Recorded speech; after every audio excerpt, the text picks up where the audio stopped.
አሁን ባላደራው በቃኝ ሲል ለሱ የሚሆን መልእክት የለህም?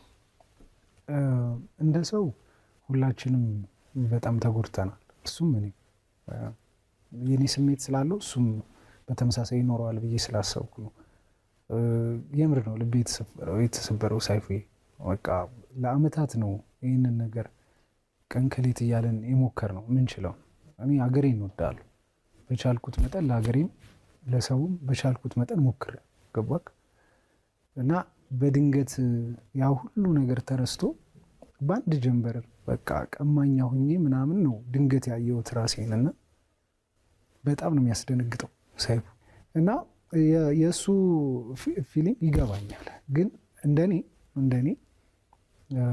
እኔ አነሳሴ ይህንን ነገር ስጀምር ሰዎች እንዲያስቆሙኝ አይደለም። በቃ የተነሳሁት ለእግዚአብሔሩ ብለን ነው አይደል? ለሀገራችን ብለን ነው፣ ለሰው ብለን ነው። በቃ ያንን ነገር ካሰብክ እዚህ ጋር ነው የሚያበቃው። የሰው ትችት ምናምን ሊያስቆም አይገባው። አለቀ። እኔ እንደኔ በግሌ እስከቻልኩት መጠን እግዚአብሔር በረዳኝ መጠን እንዳልኩ ደካማ ነኝ፣ ነገ መሆኑን አላቅም። አሁን ላይ ግን የሚሰማኝ ይሄንን ስራ ይሄንን ሆናለሁ ብዬ የጀመርኩበት ቦታ አለ። ያንን ለማድረስ ነው የምሰራው። ምናልባት አሁን ፊትህን ስትገልጥና ለሰው ስትተዋወቅ በቃኝ ብለህ እንደሱ ማቆም ይወሰንክ ነበር ይመስለኝ። በጭራሽ ሳይፉ። ይሄ በጣም አስደሳች ነው። ቀጥላለሁ። ሰላም እንደምን አላችሁ ክቡራትና ክቡራን የመርማሪው ሚዲያ ተከታታዮች፣ ለዛሬው እንግዲህ የተዘጋጁ አዳዲስ ፕሮግራሞችን ወደ እናንተ እናደርሳለን። አብራችሁን ስትቆዩ ቻናላችንን ላይክ፣ ሼር እና ሰብስክራይብ ማድረግ እንዳይረሳ። ከኛ ጋር ስትሆኑ የተሻለ ጥሩ ጊዜ እንደምታሳልፉ ተስፋ እናደርጋለን። እንግዲህ ከሰሞኑ በተለይም በተደጋጋሚ በዮሃ ሚዲያ ከወጡ ዘገባዎች መካከል የባላደራውና የመልእክተኛው ጉዳዮች በዋናነት ሲነሱ ነበሩ። ከዛ በኋላ እንግዲህ የተለያዩ መረጃዎች በተከታታይ ሲወጡ ከቆዩ በኋላ በተለይም ባላደራው ስራ ማቆሙን ተናገረ። ከዛ በኋላ ሜቢ በሰውየው ላይ ጉዳት ያደረሰው ወይም የመዘበራቸው ሰው ማን ነው የሚለው ስቲል ያልተመለሰ ጥያቄ ነው። መጨረሻ ላይ እንግዲህ በዚህ በትሩኮለር በሚባል አፕሊኬሽን እሳቸው ሲደወልላቸው የነበረው ስልክ በተደጋጋሚ ሲታይ ባላደራው ይላል ወይም ደግሞ ዮሐንስ ነብሮ ባላደራው ፊቼ ከተማ የሚል ሆኖ ተገኘ። እሱም ሌላ አጨቃጫቂ ነገር ፈጠረና ሰዎች መወዛገብ ጀምረው ነበረ። መጨረሻ ላይ እንግዲህ ይህ ዮሐንስ ነብሮ የሚባለው ሰው መታወቂያውም የሚኖርበት ቀበሌም ፊቼ ከተማ ውስጥ እንደተገኘ ነግረናችሁ ነበረ። ያበቃ ነው በትላንትናው ዕለት። ጉዳዩ እንግዲህ እዚህ እንደዚህና እንደዛ እያለ ደርሷል። አሁን ላይ ደግሞ በትላንትናው ዕለት ሰይፉ በኢቢኤስ እንዳያችሁት ከሆነ መልእክተኛው ራሱን ገልጦ መጥቷል።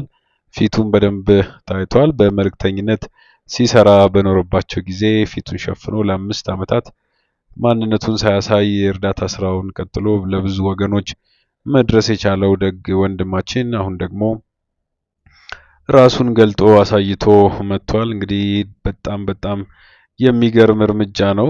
ምናልባትም በዮሃ ሚዲያ ስሙ በከፋ ሁኔታ ሲነሳ ከነበረበት ሁኔታ በኋላ ነው እንግዲህ ኃላፊነት ወስዳለሁ፣ ፊቴንም አሳያለሁ፣ ምንም ነገር ቢፈጠር ለመጠየቅ ዝግጁ ነኝ በሚል ትልቅ የኃላፊነት ስሜት እና ሊከበር በሚገባው ሜንታሊቲ መጥቶ ራሱን ገልጧል። እንግዲህ ትልቁ ሾው በሚባለው በኢቢኤስ ሰይፉ ላይ ቀርቦ ትልቅ የሚባለውን ሰርፕራይዝ ለህዝቡ አድርጓል።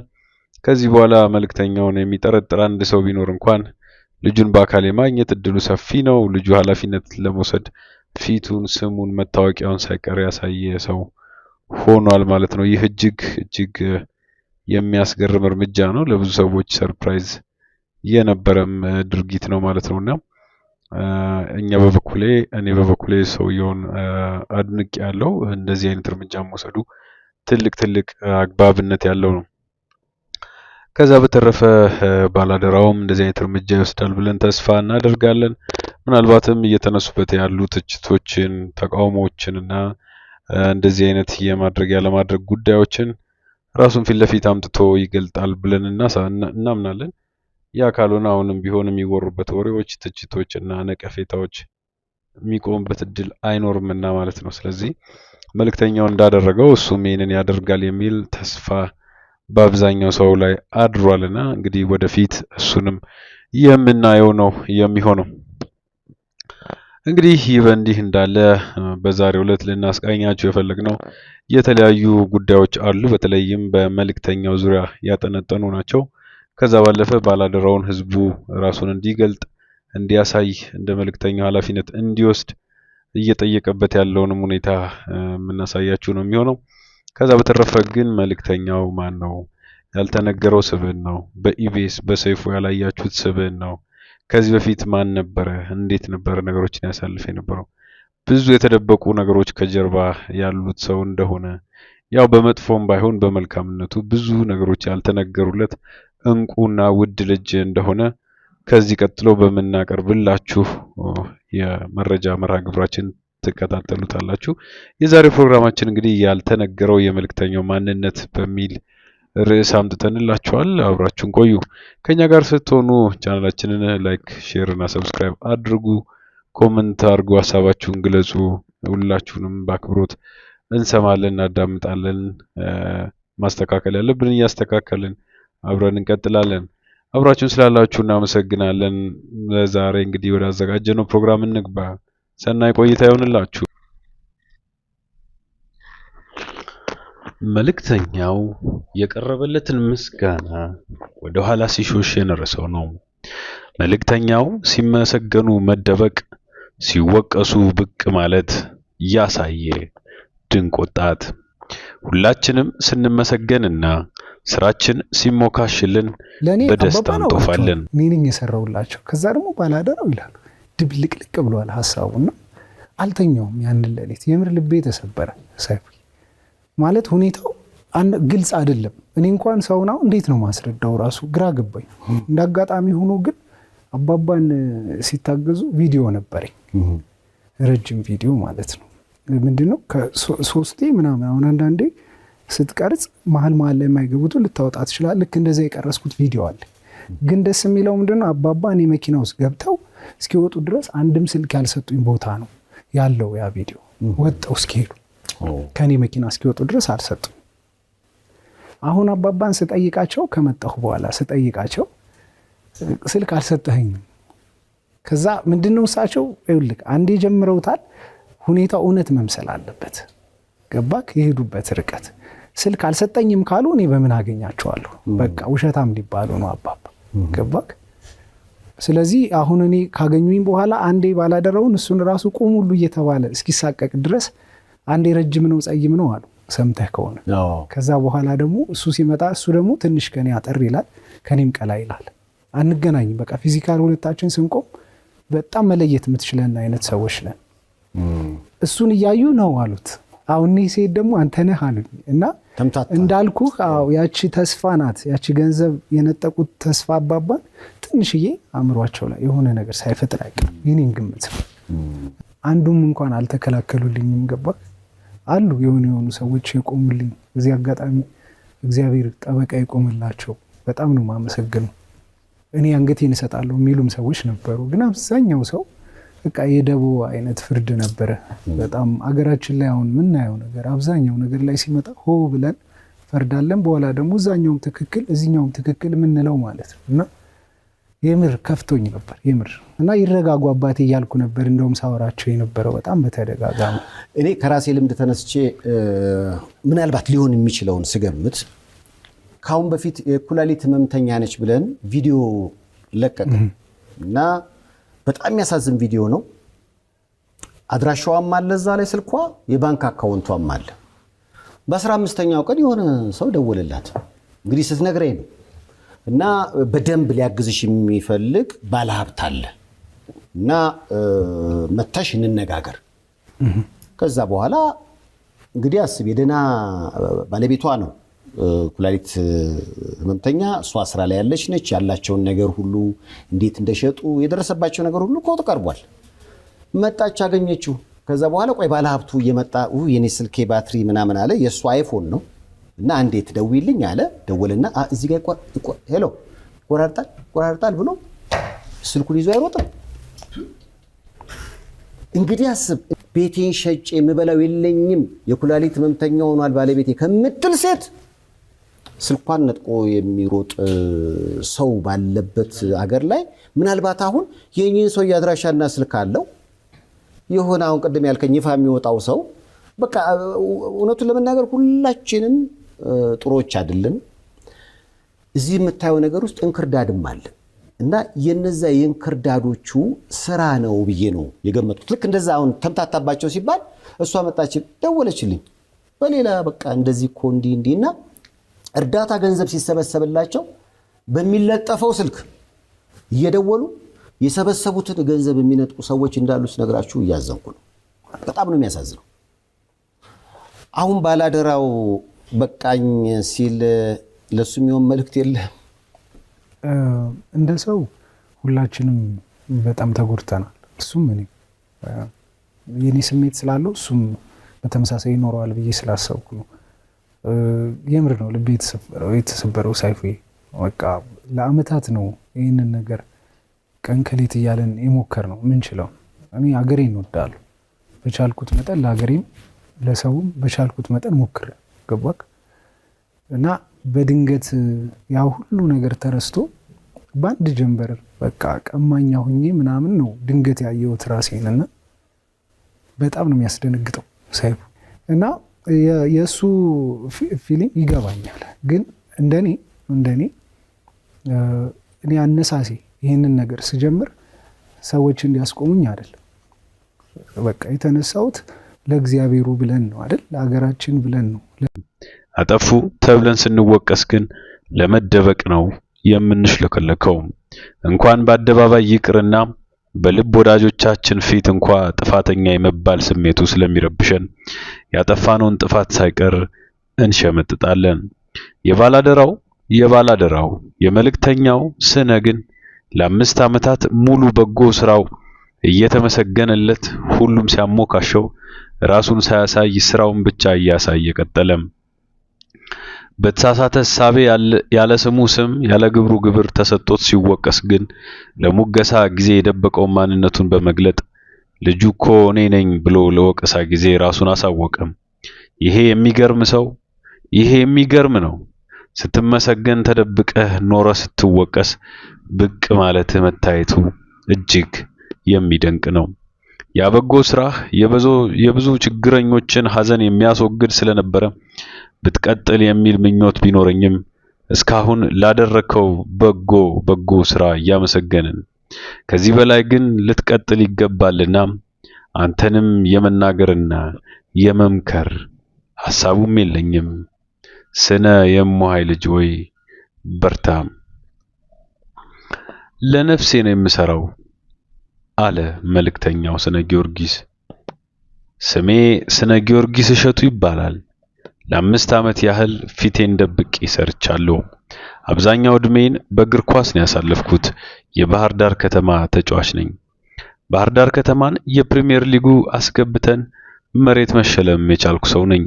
የባህር ዳር ከተማ ግብ ጠባቂ በረኛ ነኝ። እናትም አባትም የለኝም። እናቴ ወይም አያቴ መነኩሴ ነች። አያቴ ነች ያሳደገችኝ። የአያቴን ደግነት አይቼ ነው የደግነትን ስራ የጀመርኩት። ቪዲዮ ላይ ትርፍራፊ ምግብ ከሚረዱት ሰዎች ጋር ስመገብ ሰዎች ይገረማሉ። እኔ ግን ይህንን ታሪክ አሳልፌዋለሁ። ሰዎች መልእክትም ይልኩልኛል። የኔ ስራ ማድረስ ነው። ሐሳቡን አመጣሁት። ብዙ ምስኪኖች ተረዱ። ብዙ ሰዎች በሚሊዮን የሚቆጠር ብር ይገባላቸዋል። አንድ ሰው ባላደራው ነኝ ብሎ አንድን አባት አጭበርብሯል። ለኛ አባት 20 ሺህ ብር ሰጥቻቸው በርካታ ሰው ብዙ ገንዘብ አስገባላቸው።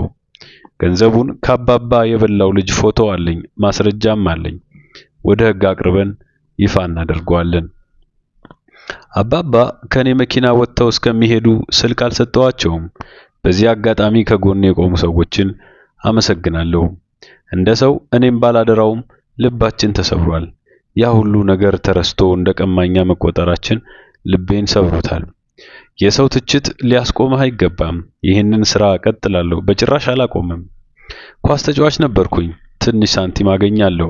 ከደሃ ላይ አንስቼ የምበላበት ምክንያት ግን የለኝም። መተዳደሪያ የሚሆነኝ ደግሞ ሞባይል ቤት አለኝ። ስልክ ቤት የከፈተው በድሃ ገንዘብ ነው የምትሉኝ ከሆነ ይሁን ነው የምለው። እሱን እግዚአብሔር ያውቃል። ራሴን ለመከላከል እዚህ ቦታ ላይ በመቀመጤ ያፍራለሁ። እኔና ባላደራው ግን እንተዋወቃለን። እንደ አርያ ነው የሚቆጥረኝ። ባላደራው የሚለውን ስም ያወጣነው ከኔ ጋር ተወያይተን ነው። ፊቴን መግለጼ ተጽዕኖ ያሳድርብኛል። በእርግጥ ስራ ቦታው ሰው መጥቶ እርዳኝ ቢለኝ አልረዳም። ድንገት በመንገድ ሲሄድ መንገድ ላይ ሰው መርዳት ደስ ይለኛል። ይህንን ስራ የምሰራው ለነፍሴ ነው። ለምን የድሃ ገንዘብ ወስዳለሁ? ከአንዲት ጥሩ ሴት አምነን የሚባል አንድ ልጅ አለኝ። አሁን ከልጄ እናት ጋር አብረን አይደለንም እንጂ እሱን የመሰለ ልጅ ስለሰጠችኝ ማመሰግናታለሁ። ሁለታችንም የራሳችን ምዕራፍ ላይ ነን። እናቴ ዩኒቨርሲቲ ጽዳት ትሰራ ነበር። እኔም ቤት ማጽዳትና አትክልተኝነት ሰርቻለሁ። የተራረፈ ምግብም እበላ ነበር። የቀን ስራ 1 ዓመት ተኩል 15 ብር እየተከፈለኝ ሰርቻለሁ። በእርዳታ ስራው በጣም የሚሳተፉት የአረብ ሀገር ሴቶች ናቸው። የሚከፈላቸው ደሞዝ ከኔ በታች ነው። ለመጀመሪያ ጊዜ 8000 ብር የላኩልኝ አረብ ሀገር የሚኖሩ ሰዎች ናቸው። አመሰግናቸዋለሁ። ቲክቶክ አዋርድ ላይ ታጭቻለሁ። ሰው የተመቸውን ጥሩ ሰርቷል የሚለውን ይምረጥ። እኔ ግን ምረጡኝ ብዬ አልቀሰቅስም። ከፈለጉ ግን ይምረጡኝ። ሰይፉ እናንተን የመሳሰሉ ደጋጎች እያሉ እኛ መመረጥ የለብንም፣ በደግነት እቀጥል ሲል ተናግሮታል። ፌስቡክ ላይ 780,000፣ ኢንስታግራም ላይ 164,000፣ ቲክቶክ ላይ 1.7 ሚሊዮን ተከታዮች አሉኝ። ሰዎችን ኮንታክት የማደርገው 1.7 ሚሊዮን ተከታዮች ባሉት የቲክቶክ አካውንቴ ላይ ብቻ ነው። እናቴ ለኔ ትልቁን ድርሻ ትወስዳለች። እድሜና ጤና ይስጥልኝ። እናንተም ጸሎት አድርጉልኝ። በዚህ በጎ ስራ የተሳተፋችሁ ገንዘብ የላካችሁ በሙሉ አመሰግናችኋለሁ። መልእክተኛው ስነ ጊዮርጊስ እሸቱ። እንግዲህ ስነ ይህንን ተናገረ።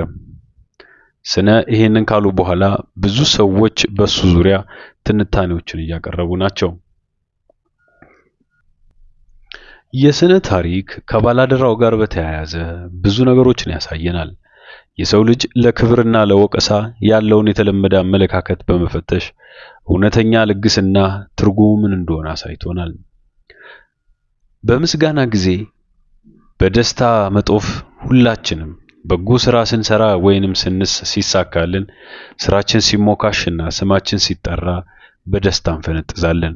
ምስጋናውን ለመቀበልና የክብሩ ባለቤት ለመሆንም እንጣደፋለን። በወቀሳ ጊዜ ግን መደበቅና በፍርሃት መሽለክለክ ሌላኛው ገጽታችን ነው። አጠፋህ ተብለን ስንወቀስ ደግሞ የጥፋተኝነት ስሜት እንዳይረብሸን ለመደበቅም እንሯሯጣለን። ይህ የነቀፋ ሸክም በጣም ስለሚከብደን ማለት ነው። በአደባባይ ይቅርና በልብ ወዳጆቻችን ፊት እንኳን ጥፋተኛ ናችሁ የመባል ስሜቱ ይረብሸናል። ብዙ ጊዜ ጥፋታችን ሳይቀር እንሸመጥጠዋለን፣ እንክዷለን፣ እንደብቋለን። ምክንያቱም የጥፋተኝነት መገለሉ መሸከሙንም አንፈልግምና ነው። የስነ ግን 5 ዓመት ሙሉ የዝምታ አገልግሎት ሰጥቷል። የባላደራው የመልእክተኛው ስነ ታሪክ ግን ይህንን የተለመደ ተፈጥሯዊ አሰራር የሚገለብጥ ነው። የእርሱ ተግባር ከራስ ወዳድነት የጸዳ የልግስና ቁንጮ ነው። ስራ ብቻ ማንነትን ድብቅ። ስነ ግን ለ5 ዓመት ሙሉ በጎ ስራውን ሲያከናውን ሲቆይ ይህ ስራ የብዙ ችግረኞችን ሐዘን ሲያስወግድ ሰፊና ዘላቂ ተጽዕኖ ሲፈጥር የተግባር ሰው ሆኖ ብቻ አሳየ። ሆኖም ስራው እየተመሰገነ ሁሉም እያሞካሸው ሲሄድ ስነ ግን ምስጋናውና ዝናውን ለመቀበል አልፈለገም። በተቃራኒው ራሱን ሳያሳይ ስራውን ብቻ እያሳየ ቀጠለ። ዋና ዓላማው መልካም ነገር መስራት እንጂ ክብር ማግኘት አልነበረምና ነው። በወቀሳ ጊዜ ግን ደፈረና ተገለጠ። የታሪኩ አስደናቂ ፍጻሜም የሚመጣው በዚህ ወቅት ነው። በተሳሳተ ሕሳቤ ምክንያት ስነ ያልፈጸመው ድርጊት ተጨምሮበት ወይም ደግሞ ስራው ከሌላ ሰው ስም ጋር ተያይዞ ያለ ስሙ ስም ያለ ግብሩ ግብር ሲሰጠው ለወቀሳ ጊዜ ደረሰ። ይህ ማለት ያልሰራውን ስህተት እንዲሸከም ተጠየቀ ማለት ነውና በዚህ አስቸጋሪ ወቅት ግን ስነ የጠበቀውን አላደረገም፣ ማንነቱንም አልደበቀም። በዚህ ይልቅ ለሙገሳ ጊዜ የደበቀውን ማንነቱን፣ ለሙገሳ ጊዜ የደበቀውን ፊቱን፣ የሸፈነውን ገጽታውን አሁን ለወቀሳ ጊዜ ገለጠው። ልጁ እኮ እኔ ነኝ ብሎ በኩራት ብቅ አለ። ይህ ድርጊት በጣም የሚገርም የሰው ልጅን ተፈጥሮ ያዛባ ድንቅ የመልካምነት ሥራ ነው። ስትመሰገን ተደብቀህ ኖረህ ስትወቀስ ብቅ ብለህ መታየቱ የሚገርም ነውና ስነ ምስጋና ከንቱ እንደሆነ በማመን ዝናን ተሸሽጎ ኖሯል። ነገር ግን በጎ ሥራው በሐሰት ሲወቀስና ትክክለኛው ባለቤቱ ሲጠፋ የወቀሳውን ሸክም ለመሸከምና እውነትን ለመመስከር ራሱን አሳልፎ ሰጠ። ይህ ተግባር የልግስናው ምንጭ እውነትና የፍትህ ፍቅር እንጂ ዝና ለመሆኑን ታረጋግጣላችሁ። የጸሐፊው የመጨረሻ ምስጋና የኛ የሚዲያችን የመጨረሻ ምስጋና እንደሚከተለው እናቀርበዋለን። ጽሑፉ እንደዚህ ሲል ደመደመው። የሞራል ልዕልና እናውቅና ያበጎ ሥራህ የብዙ ችግረኞችን ሐዘን የሚያስወግድ ስለነበረ ትቀጥላለህ አጠናክረህም ብለን እናስባለን። ይሁን እንጂ ስነ ባሳየኸው የላቀ የትህትናና የጀግንነት ተግባር ምክንያት እስካሁን ላደረከው ብዙ በጎ ሥራ እያመሰገንን ከዚህ በላይም እንደምትቀጥል ተስፋ እናደርጋለን። አንተን የመናገርና የመምከር ሞራሉም ሕሊናውም የለንም።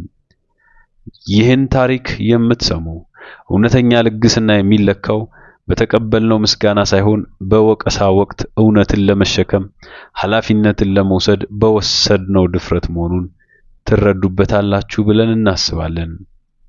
ስለ አገልግሎት ግን ሁሌም አመስጋኝ ነኝ። አንተ እንዲህ ስትል ትቀጥላለህ። እኔ ለነፍሴ ነው ምሰራው፣ ትክክለኛውም ስራዬ ይሄ ነው፣ የነፍሴ ጥሪ ነው፣ ከእናቴ የተቀበልኩት ይሄ ነው ስትል ተናግረሃል። ስሜ ስነ ጊዮርጊስ እሸቱ ነው ብለህ ራስህን በአደባባይ አውጀሃል። አብዛኛውን ጊዜ ኳስ ተጫዋች እንደነበርክም ለህዝቡ በዝርዝር ተናግረሃል። የባህር ዳር ከተማ የእግር ኳስ ክለብ ግብ ጠባቂ በረኛ እንደነበርክ አውጀሃል። ክለቡን ወደ ፕሪሚየር ሊግ ስታስገባም መሬት እንደተሸለምክና ሀብት እንደማያጓጓህ ለአብዛኛው ህዝብ አሳይተሃል። ይህንንም አንተን የመሰሉ ከድህነት ጋር ይያዝ የነበረውን ስምህን የቀየርክ ጀግና መሆንን አሳይተሃልና ነው። እናትም ሆነ አባት ሳይኖርህ ያሳደገችህ መነኩሴ እናትህ እንደነበረችና የደግነት ስራም የጀመርከው የአያትህን ደግነትና በጎነት አይተህ እንደሆነ ተናግረሃል። እንዲህ ይላል። እኔ ራሴ ድህነትና ችግርን ታግዬ አሸንፌዋለሁ። እናቴ ዩኒቨርሲቲ ውስጥ ጽዳት ስትሰራ፣ እኔ ደግሞ ቤት አጸዳና አትክልተኝነት ሰርቻለሁ። ለአንድ ዓመት ተኩል ያህል 15 ብር እየተከፈለኝ የቀን ስራ ስሰራ የተራረፈ ምግብም እበላ ነበር። ስነ የጀመረው የበጎ አድራጎት ስራ ትኩረት የሚስብና የስነ ምግባር መርህን የሚፈትን ወይም ደግሞ መከተል እንዳለበት የሚያሳይ ነበር። ስራዬን የጀመርኩት ለ5 ዓመት ያህል ፊቴን ደብቄ ነው። ባላደራው የሚለውን ስም ለልጁ ስሰጠውም ከኔ ጋር ተወያይተን ነው። ፊቴን አለመግለጤ በግል ህይወቴ ላይ ተጽዕኖ ያሳድርብኛል ብዬ በትልቁ ስለምሰጋ ነው። ዓላማዬም ለነፍሴና ለነፍሴ ብቻ ነው። ትልቁ መርሄ ይህን ስራ የሚሰራው ለነፍሴ፣ ለፈጣሪ፣ ለእግዚአብሔር በሚል ነው። ስለዚህ የድሃ ገንዘብ የመብላትም ሆነ ከድሃ ላይ አንስቼ የምሞጭቅበት ምንም አይነት ምክንያት የለኝም። ከኳስ ተጫዋችነት ትንሽ ሳንቲም አግኝቻለሁ። በተጨማሪም መተዳደሪያ የሚሆነኝ ሞባይል ቤት አለኝ። አንዳንዶች ስልክ ቤቴን የከፈትኩት በድሃ ገንዘብ ነው ቢሉኝም እኔ ግን ይሁን ነው ምለው፣ እሱን እግዚአብሔር ያውቃል ሲል በተደጋጋሚ ተናግሮታል። የኔ ስራ ገንዘብ ማድረስ ነው። ሰዎች መልእክት ይልኩልኛል፣ እኔም መልእክቱን አስተላልፋለሁ። ቪዲዮ ላይ ትርፍራፊ ምግብ ከሚረዱ ሰዎች ጋር ስመገብ ሰዎች ይደንቃቸዋል። እኔ ግን ይህን ታሪክ አስመስዬ ሳይሆን ሆኜ አልፌዋለሁ በማለት ከችግሮች ጋር መመገቡን የእርሱን የድህነት ልምምድ እንደሚያስታውሰው ይናገራል። በዚህም የበጎ አድራጎት ስራው ውስጥ በተለይም የአረብ ሀገር ሴቶች በደንብ እንደሚያግዙት ይናገራል። የማጭበርበሩ ክስ እሱን እንደማይመለከተውና እኛን አባት በባላደራው ስም ያጭበረበራቸው ሰው ጋር ክስ ላይ እንደሆኑ ይናገራል። በዚህ ዙሪያ የገንዘብ ድጋፍና ማስረጃውን በተደጋጋሚ ሲያቀርብ ይሰማል። የስሜት ጉዳቱ ግን አይጣል እንደሆነበት ተናግሯል። ጽናቱም በዚሁ እንደሚቀጥልና በጭራሽ ይህን ስራ ሳያቆም ለብዙ ምስኪኖች መድረስ እንደሚፈልግ ይሄው ፊቴን አሳይቼ ቀርብ ያለው ሲል ተናግሯል። አሁንም ቢሆን የግል ዕውቀትና የግል ዕውቅና እንደማይፈልግ በተደጋጋሚ ተናግሯል። ስለ ግል ሕይወቱና ምስጋናውን ደግሞ ሲናገር ልጁና እናቱን በአንድ ፍቅር ሰንሰለት አስተሳስሮ ይገልጻቸዋል። ከአንዲት ጥሩ ሴት ወይም ደግሞ የቀድሞ ሚስቱ ጋር አምነን የሚባል አንድ ልጅ ወልደዋል። አሁን ከልጁ እናት ጋር አብረው ባይኖሩም እሱን የመሰለ ልጅ ግን ስለሰጠችኝ አመሰግናታለሁ እያለ በተደጋጋሚ ይገልጻታል። የእናትነት ድርሻዬን እናቴ ለኔ ትልቁን ድርሻ ወስዳለች፣ እድሜና ጤና ይስጥልኝ በማለት ያሳደገችው አያቱን በአክብሮት ሲያመሰግን ላየ ሰው አይሰነ ብሎ መገረሙ አይቀርም። ስለ ማህበራዊ ሚዲያ ተከታዮቹ ብዙ ተናግሯል። ስለ ቲክቶክ አዋርድም አውጥቶ አውርዶ ተናግሯል። እዛ ላይ መታጨቱን ገልጾ ብትመርጡት ለራሳችሁ ነው፣ ባትመርጡኝም ግን ምረጡኝ ብዬ አልቀሰቅስም ሲል ስነ ይናገራል። ለመልካም ሰዎች ያቀረበውን መልእክት ደግሞ በሰፊው አስተጋብቶታል። ደግነትን የምትሹ እናንተ ደግ ኢትዮጵያውያን ሆይ ደግነታችሁ አይቋረጥ፣ አብረን እንስራ፣ ያልተረዱትን እንርዳ ሲል ተናግሯል። በአጠቃላይ ስነ ጊዮርጊስ እሸቱ መልእክተኛው በቅጽል ስሙ እውነተኛ የልግስና ትርጉም የሚለካው በግል ክብርና ዝና ፍለጋ ሳይሆን ለነፍስ በመስራትና የሐሰት ክስ በሚመጣበት ጊዜም ቢሆን እውነትን ለመከላከል መገለጥን በመምረጥ መሆኑን አረጋግጧል። ስነ ጊዮርጊስ በአጠቃላይ የሱ መገለጫዎቹ ዋና ነጥቦች ፍንትው ብለው ወጥተዋል። ማንነትና አመጣጡ፣ ስለ ስነ ጊዮርጊስ እሸትነቱ፣ የባህር ዳር ከተማ የቀድሞ ግብ ጠባቂነቱ፣ ስላሳደገችው መነኩሴያቱ፣ በልጅነቱ ጽዳት ስለመስራቱ፣ የቀን ስራ ሰርቶም የተረፈ ምግብ ይበላ እንደነበረ ፍንትው አርጎ አመጣጡን አብራርቷል። ዓላማውና አገልግሎቱም ደግሞ ለ5 ዓመታት ፊቱን ደብቆ ሲሰራ እንደኖረ፣ ለነፍሱ እንደሚሰራ፣ ስራውን በዋናነት የሰዎችን ገንዘብ ማድረስ እንጂ በራሱ እንደማይሰጥም ፍንትው አድርጎ ገልጾታል። የወቀሳ ምክንያት ስለሆነው ያ ክስ ደግሞ ባላደራው ነኝ በሚል ስም ሌላ ሰው አባት ያጭበረበረውን ሰው ይህም በሐሰት እንዲከሰሱና ልቡ እንዲሰበር ስላደረገ በማስረጃ ከሕግ ፊት እንደቀረቡም ተናግሯል።